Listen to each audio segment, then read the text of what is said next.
please pause me for any questions that you have. Otherwise, you can put it onto your chat box, the questions. If you want me to go slow, please instruct that as well. Okay. So today we are going to introduce you a new topic, which is building services, which is also a new subject for you because I don't think you had it in the first year. So Tejas, why are you raising your hand? You want to say something? Bilai Tejas.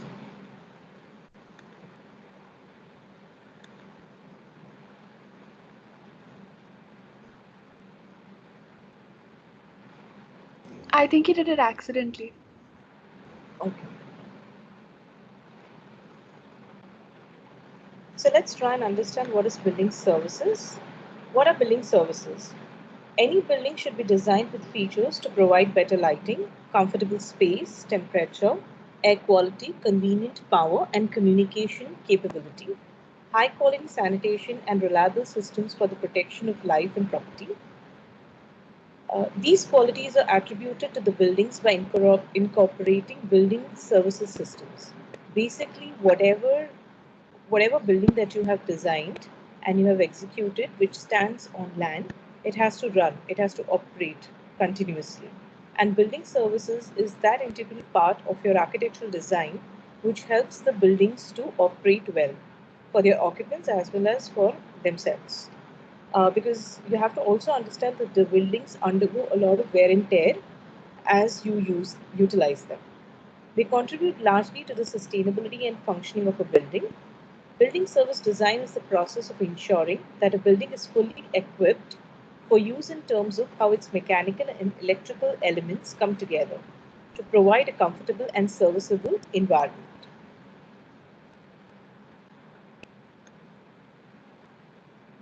So there are different kinds of building services which are involved. One is the energy supply. So you need gas, electricity.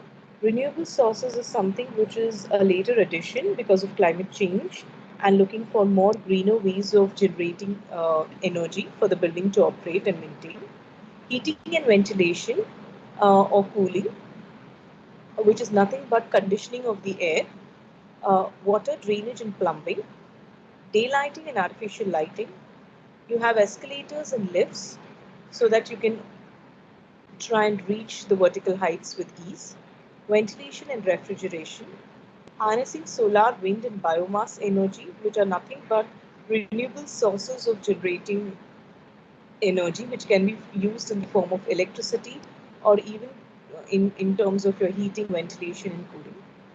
Communications, telephones, and IT networks, security and alarm systems, fire detection and protection, air conditioning and refrigerating, something which is little bit different from ventilation and refrigeration. And there is something which is also very much into today's world, which is the facade engineering, which is mostly a byproduct of a green buildings or an energy efficient building systems, which actually helps you to reduce your carbon emissions and so on and so forth. Importance of services for an architect. Because it is more like an engineering component to the building, because it talks about operations and maintenance. There are a lot of calculations involved in it. So services requires extensive planning and integration from the design stage. Ideally, a good architectural building have integrated your services, your construction, all your technology that you learn as technology is actually a very much part of the architectural design process. So you have to ensure that you have people on board and you as an architect also has all the kind of necessary knowledge system to try and ensure that your buildings run very smoothly and effectively. If all the required systems are not considered and hence not installed within a building before handing over to the client, then any additions of services will result in alternation work to the completed project and creating issues with the building aesthetics. The picture that you guys can see onto your right is nothing but you can see these AC boxes which are coming out, which are the outdoor units, which are actually creating an eyesore for your facade, which is otherwise without those are much more cleaner facades where you can easily make a, you can identify between your openings as well as the builds. Example, the air conditioning compressor units on the building facades.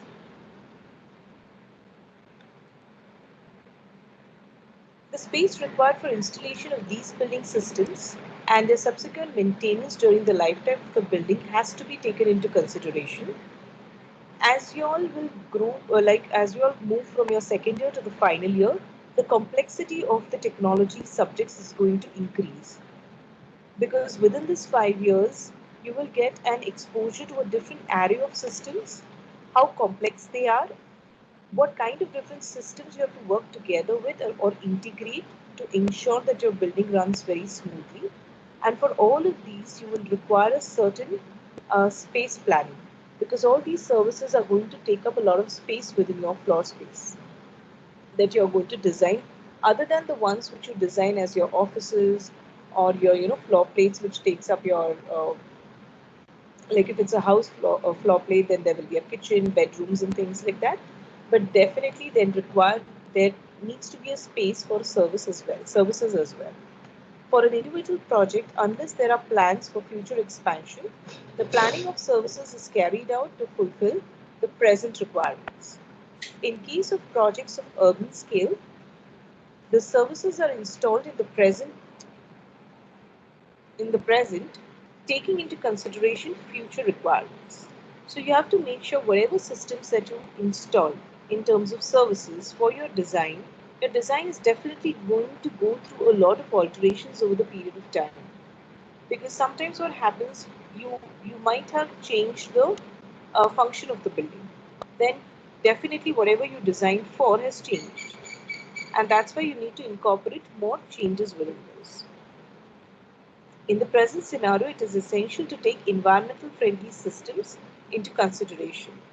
As I already mentioned, because it's the time of climate change, a lot of people are talking about sustainability, energy efficient building systems. It is very important that your services also take care of these environmental friendly systems. Now, which are the different kinds of services consultants which are there? So as an architect, when you pass out and you move out and you're trying to handle a project, you'll have various consultants with you. And that's why they always say that architecture is about teamwork and not about an individual work. So within your team, the people who are going to help you with your services is mechanical, electrical, and plumbing, heating, ventilation, and air conditioning, which is called HVAC. There is firefighting, then there is lift and escalators. So if you understand, mechanical, electrical, and plumbing is going to be your electricity, your water, and your drainage. Even your rainwater harvesting and all will come into any. Heating, ventilation, air conditioning is nothing but the kind of air quality that is assured into your buildable spaces. The kind of comfort that you are going to offer to the occupants who are going to utilize this building. Firefighting. Firefighting is nothing but safety from the fire. So you have to have another whole lot of a system which will only ensure that your building is fire protected and there would be no loss of life or no, or even if there is a loss of materialistic value, it is much more lesser. And then there is lifts and escalators which will help you to move from one floor to the other vertically easily.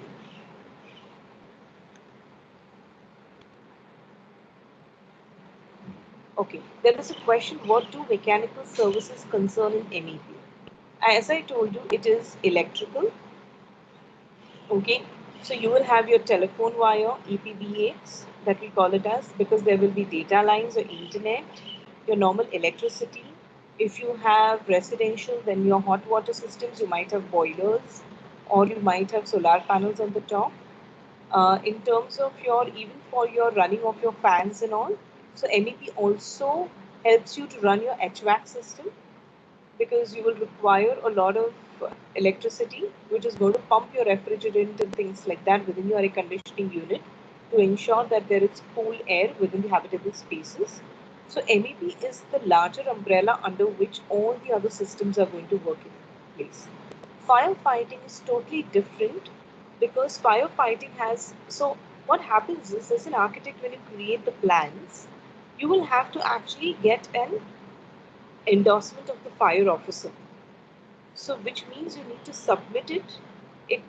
Your plans will get checked by the fire officer. He will check everything in terms of have you taken certain care in terms of designing your exit properly. How many people are going to exit out through that? What is the kind of the staircase width? Are you abiding the guidelines and so on and so forth? We will take that in detail in the higher years. I think you have firefighting in the third year. So next year you have that. Uh, but firefighting is totally separate compared to the MEP. Yeah.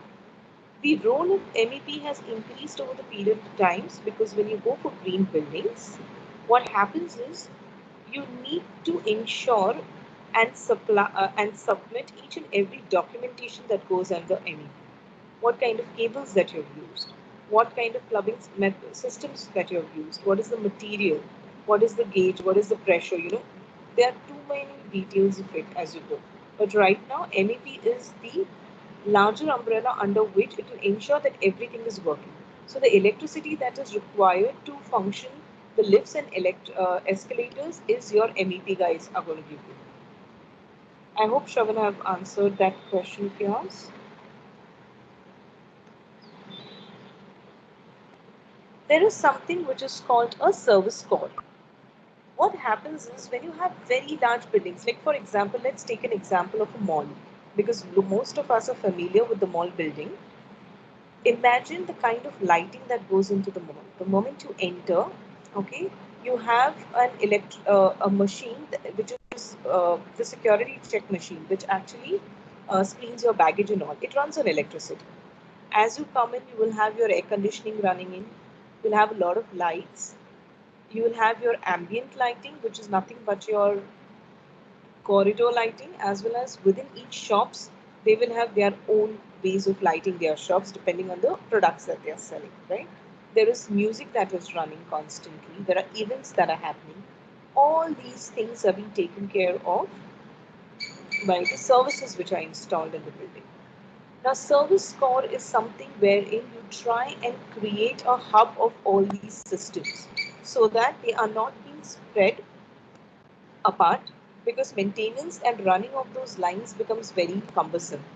Like if there is a fault, I have to go, there's no point I have to run to 4 different spots within my building and check where the fault is. It's always better that everything is being culminated at one particular point. So that particular point in services is called the service floor. Space within a building where most of the services are placed together for the ease of construction and maintenance. All service cores on all floors are planned to be on top of each other. It's a simple example is your toilet block. You will never have a staggered toilet block in a tall building, or G plus 1, G plus 2, G plus 3, it might, but generally, even for G plus 3, if you have a common, they will make sure that the toilets are stacked on one top of the other. There are two main reasons for this. First reason is the construction technique changes. Because there is a lot of water which is being involved in it, there are chances of leakage that is going to happen. Also, you need to house in a lot of installation apparatus. So, like for example, toilets. You will require to create a sunken slab. Okay. A sunken slab is nothing but your floor space. Okay. So, whenever you get into your toilets, it's slightly one tile or two tile lower than your normal flooring. Agreed? Has everyone noticed that? Yep. Okay. Yes. So Yes. that is nothing but that is your sunken slab. So the pot which is there, that that pipes have to get housed. So you just create a room for the pipes to get housed by the sunken slab. And then what you do, you level it up and you ensure that for a smooth moving is just one tile or two tile down so that people don't trip off and things like that. There might be cases wherein you must have seen you need to step up. You are not stepping down, but you need to step up, especially in villages, toilets. You generally step up the toilet where the Indian pan is. Okay. So the advantages of the service core. Services can be distributed from a single space. construction activities related to other spaces can be carried out without any disturbance. Ducts and voids required for services. Someone has to mute themselves. Adesh, can you please mute yourself? Thank you. Ducts and voids required for services are not scattered all over the building, leading to the ease of planning. Faults can be easily traced. So as I told you, if it's in one particular place, it is easy for people to maintain it as well. Okay. Components within the service core. Toilets, as I mentioned, air handling unit is to do it with your HVAC system. You will learn this in your fourth year. Lifts and staircases, electrical ducts, low tension lines, high tension lines, or cable shafts. So you need to understand that the electricity that you get needs to be stepped down. Okay, so that's why the ones that you see when you are traveling within the city between two towers are the high tension lines. Those high tension lines needs to get reduced to the low tension line, and then it comes to your building for you to utilize. Otherwise, the voltages are very high. Your apparatus will conk off. Okay, so generally you must have heard anyone saying if there is a lot of fluctuation, people say switch off your air conditioning, switch off your television, switch off your refrigerators, because otherwise, if you don't have a stabilizer, it's going to conk off. Okay, you don't notice it nowadays because nowadays all the apparatus have an inbuilt stabilizer. It will trip off, so your electricity gets tripped off in your mains.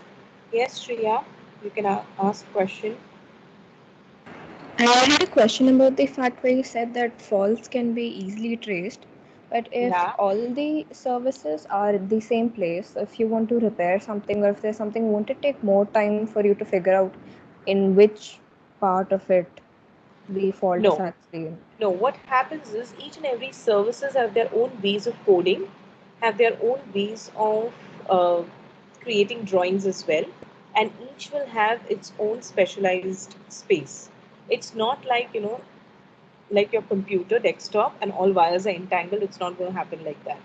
It's very well organized and things like that. So fire is always going to be in red in color and things like that. So you can easily identify where is the fault and how is the fault. Also, in these complex systems, you have a computerized building management system, which you will be learning detail in the higher years, which actually tell you exactly where the fault is lying. And your MEP guys will provide you drawings at the end when they hand over the site to you, okay, which will help you to trace the faults very easily. Thank you. Welcome. Then is your firefighting ducts, which are fire shafts, which has to be separate. Pressure reducing ducts are also there, which is also interconnected with the firefighting systems. Then there are services and ventilation ducts, which are there. Just try and understand why we are trying to stress on the idea of the service core more. Because right now you're going to deal with domesticity, which is much more smaller area to handle with. As you go higher from the second year to the final year, you are going to deal with a lot of complex building systems, and at that time, service core plays a very major role. We will just run you through. These are the couple of examples that we wanted to show you in terms of what a kind of drawings are done. Like the services drawings are there, which are there.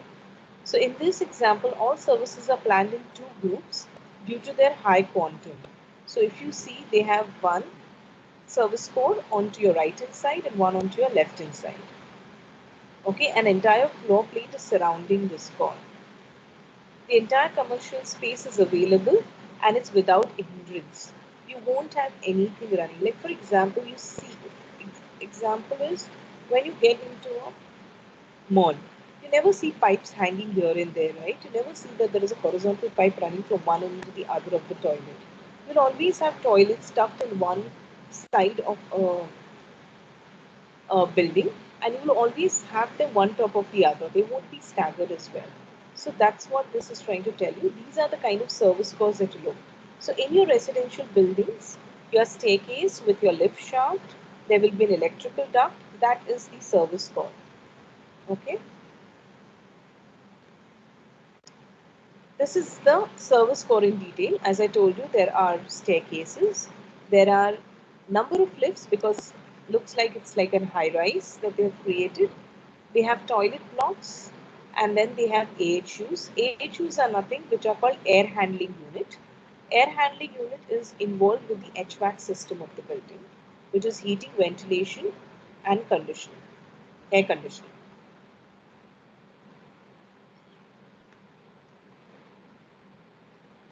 This is another one which is basically this is residential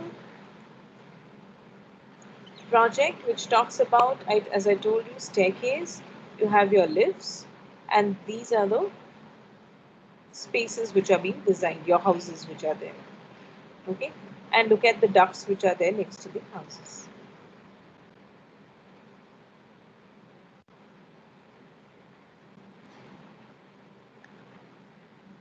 This is another simple drawing which has nothing. Like if you compare this one, can you see this duct which is actually covering one of the major elevation of your building? But if you see this, it is much more organized because the toilets are tucked in. It has an air ventilation space as well, but at the same time, in the elevation, you have a clear elevation. Okay.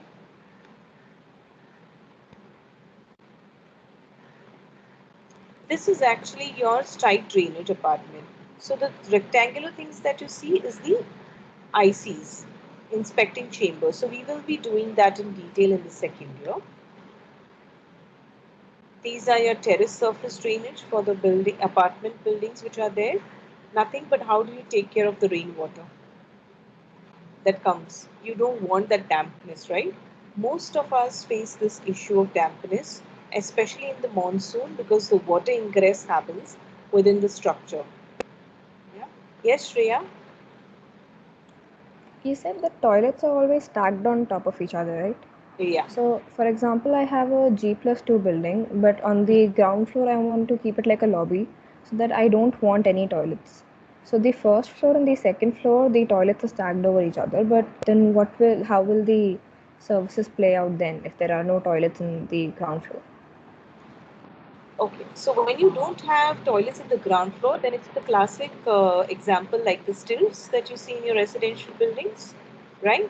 So if you have clearly observed, you will have ducts and then you will have a column which is placed and along the column they will come down and you will always see an cast iron chamber below that column where the where the drainage pipe will go through. So you will be learning in detail as we take water and drainage for you in this semester. But it is doable. It's not that it's not doable.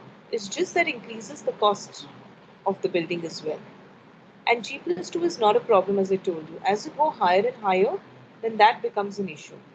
Because the more you will stagger, the more different kinds of pipelines will come in. You can't integrate the system. Or you can't capitalize on the system that you've already installed. This is the water supply diagram that is there, which talks about how much is the flushing water, in which floor is going, how many downtakes are there, and so on and so forth. This is your electrical layouts of the building.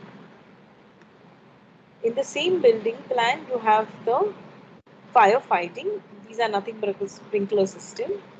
In the same, you have another firefighting which talks about the smoke detectors. Okay. So all these, so when you actually, if you have gone to a restaurant which has an exposed uh, services onto their ceilings, which is quite a new kind of an architectural uh, language which a lot of restaurants have been using. You always see an exposed AC duct. You will see a red color pipe which has like a fan, like a small structure attached to it, which is nothing but a sprinkler.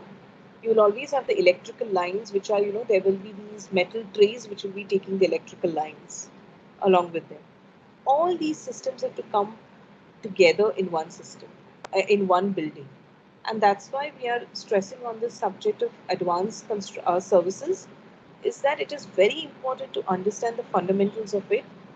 If you understand it well, then only you can instruct your MEP guys as well as your engineers on site the way it has to get executed. Otherwise, it's going to be a bigger mess.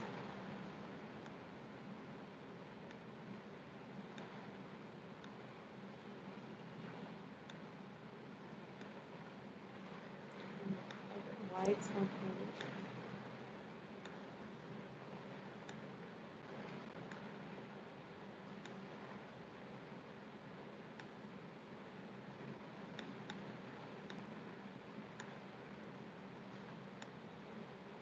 Guys, can you all see the slide?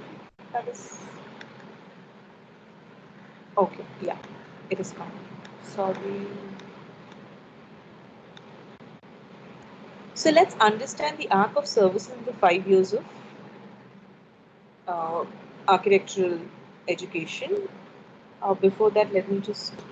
So when the services are not exposed, are they just added to this floor, ceiling, and slab? Yes, there are ways of. So you always see what you see with your naked eye is the false ceiling. Behind that false ceiling, you have all the services that will run in between your slab, RCC slab, and the false ceiling. So there is this whole services space that comes into picture. I will take that up as I move ahead, Ambika. So in services in your SEM 3, you're going to understand the design of a toilet. You have water supply systems. You have sanitation, which is nothing but drainage. In the fourth semester, you have roof drainage, which is your rainwater. How do you tackle with your rainwater? Then you have your site and surface drainage. And then you have your rainwater harvesting systems. In the fifth semester, you have acoustics and electrical systems. In the sixth, you have firefighting and escalators and lifts. In the seventh, you have mechanical ventilation, heating, ventilation, air conditioning.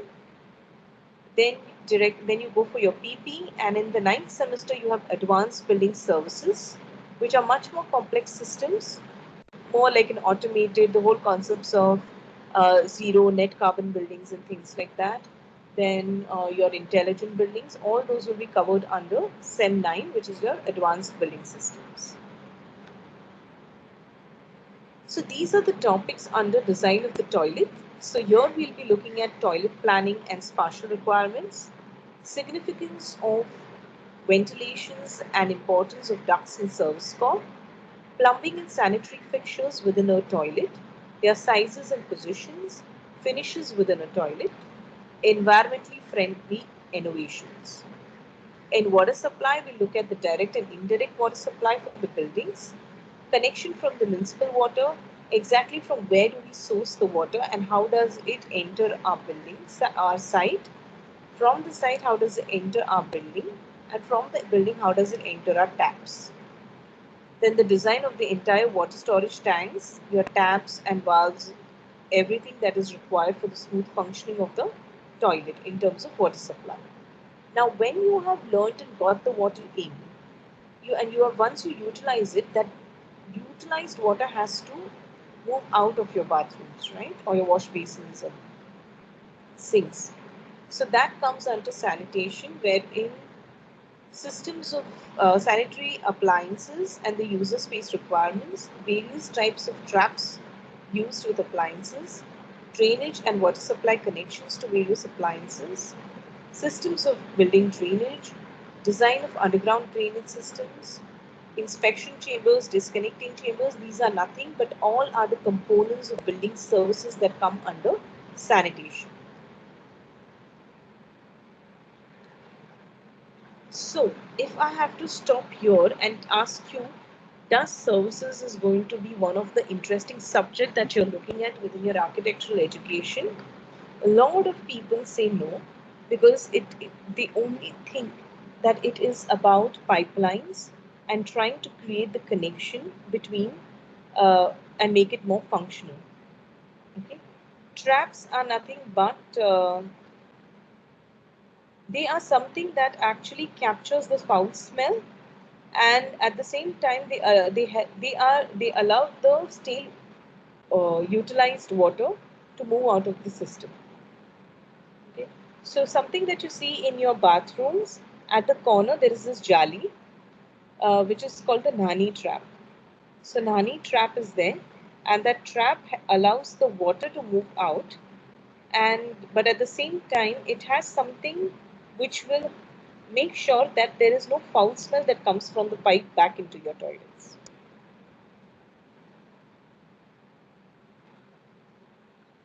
But over the period of time, things have changed. Like because now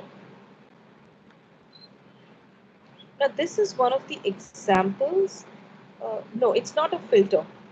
Shravan, it's not a filter. Filter can be a very thin slice of fabric as well. That can be a filter. Okay, but trap is much more deeper. It's around 150, 200 mm to 300 mm, depending on that. It is casted in stone. It is in PVC and things like that. Ferrule is the connection, which is the main connection right at the start of your site, from where the building the air comes in. Sorry, water comes in. So what happens? You always have the city supply line that runs, right? It is under tremendous pressure because it has to reach miles and miles of space.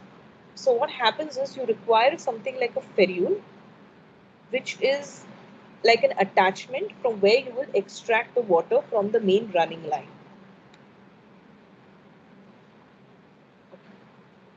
So this is Lloyd's building done by Richard Rogers Architects. It's in London.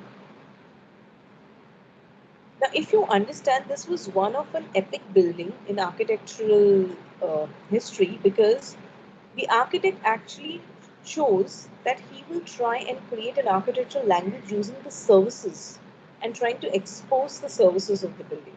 So this is in metallic steel finish, and if you see all these escalators, all your vertical transportation, your pipelines, everything is exposed, and that creates an architectural language for that building.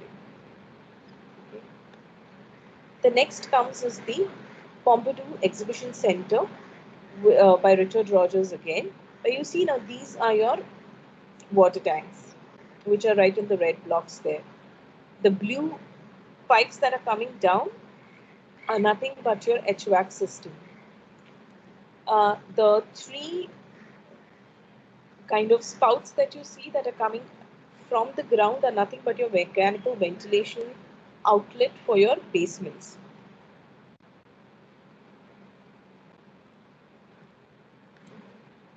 Now this is in another train station in Italy done by Santiago Calatrava. So now imagine if I don't want to expose my services at all, then what is the kind of strategy as an architect I need to take so that all my services are ensured are there in my building, they are working excellently fine, and there is no issues with that come up. The operations and maintenance also go in very smooth as the building ages, and at the same time my elevation has this totally aesthetic form which is very prim and proper. And here I have chosen the example of train station because you understand the kind of influx of people that come in, the amount of toilets that you have to provide, the amount of water spouts that you need to provide, the kind of electricity indicators. It's very extensively service oriented function, which has to run seamlessly, and it has to run 24 hours round the clock. Only under operational hours it's going to get shut. But otherwise, this building is trying to pump in constant energy in and out of that building. Then what is the kind of services that you need to provide? And how would you design them? The other example is the Crown Hall, Mies van der Rohe. This is in Chicago. Now look at the elevation of this building. I don't see any underground tank or a water or an overhead tank. I don't see any toilet facade and anything. Like this is particularly a very clean and neat facade. How do I achieve this? And you can't eliminate services at all. not a single building you will have which will eliminate services. So you will have to deal with it. Or else a Seattle library by Rem Koolhaas, a kind of a building elevation which is very clear and peculiar. But can you see this rectangular block that comes out? That's your service core. And the architects which are able to manage their services well, their designs always are being resolved and they work very fine. Okay, so what we are going to do, so me and Durvesh are going to pick architectural examples. So we'll definitely teach you the theory part, but along with the theory part, just to make you understand how things get implemented on site, what are the kind of design decisions as architects you need to take, we will run you through architectural examples so that you also know that great architecture not necessarily will have very great services inbuilt to it, or very good services might not have a very spectacular kind of architecture, or there are a lot of architects which manage to integrate both, and it's been a highly successful kind of a building wherein you have seamlessly running services, you have good environmental systems involved, and at the same time, the architectural language is also very spectacular. Any questions?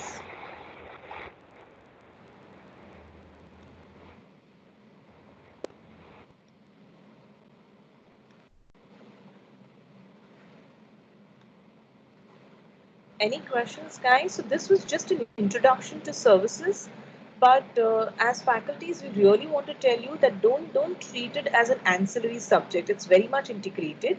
Also, from this year, you have something which is called an IDS. I'm sure your year masters would have introduced that to you, Integrated Design Studio, where faculties are actually looking at. Uh, it's a very good opportunity as a student because you will try to really apply the theoretical knowledge that you're acquiring in these lectures, apply it and see what happens when you start integrating it as a hands-on exercise where you're really struggling to resolve your designs and so on and so forth. Any questions, guys, till now?